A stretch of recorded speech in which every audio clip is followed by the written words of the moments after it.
സാറിൻ്റെ ക്ലാസ് ഭയങ്കര നല്ല ഒരു എഫക്റ്റ് എനിക്ക് തോന്നി. എല്ലാ ക്ലാസ്സിലും പങ്കെടുക്കും. ഓരോ ദിവസത്തെ അനുഭവങ്ങളും വ്യത്യസ്തമായിട്ട് എനിക്ക് തോന്നി. നല്ല ഒരു അനുഭവമാണ്.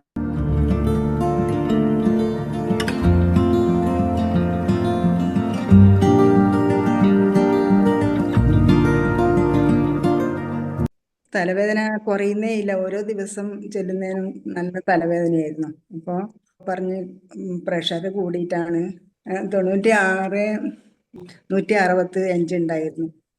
അപ്പോൾ സാറിൻ്റെ POP-യിൽ വന്ന് മെഡിറ്റേഷൻ മുമ്പ് സാറിൻ്റെ ക്ലാസ് ഭയങ്കര നല്ല ഒരു എഫക്റ്റ് എനിക്ക് തോന്നി. എല്ലാ ക്ലാസ്സിലും പങ്കെടുക്കും. ഓരോ ദിവസത്തെ അനുഭവങ്ങളും വ്യത്യസ്തമായിട്ട് എനിക്ക് തോന്നി. നല്ല ഒരു അനുഭവമായിരുന്നു സാറിൻ്റെത്.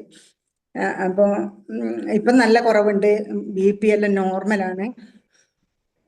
നല്ല ഒരു സുഖമുണ്ട്. PMR-ലും നല്ല ഒരു എന്തെന്നാ പറയേണ്ടത്, അത്രയ്ക്കും മതി. നല്ല ഒരു അനുഭവമാണ് എനിക്ക് തോന്നിയത്. മരിച്ചുപോയ എൻ്റെ അച്ഛന്, അമ്മ, ഭർത്താവ്, അങ്ങനെ എല്ലാവരും നേരിട്ട് വന്ന് സംസാരിക്കുന്നത് പോലെ അനുഗ്രഹം തന്നു എന്നുള്ളതെല്ലാം എനിക്ക് തോന്നി. POP നല്ല ഒരു കോഴ്സാണ്. ഞാൻ മുന്നേ 2 വർഷം മുമ്പേ സാറിൻ്റെ ഈ കോഴ്സിന് ചേരാൻ വിചാരിച്ചതായിരുന്നു. എനിക്കത് പറ്റിയിട്ടില്ല. സാറിനെ എപ്പം പറയും അതെല്ലാം ഒരു സമയം വരുമ്പോൾ അത് സാധിക്കുന്നു. അപ്പോൾ എനിക്ക് ഇപ്പം അത് ഒരു അനുഗ്രഹമായി തോന്നി.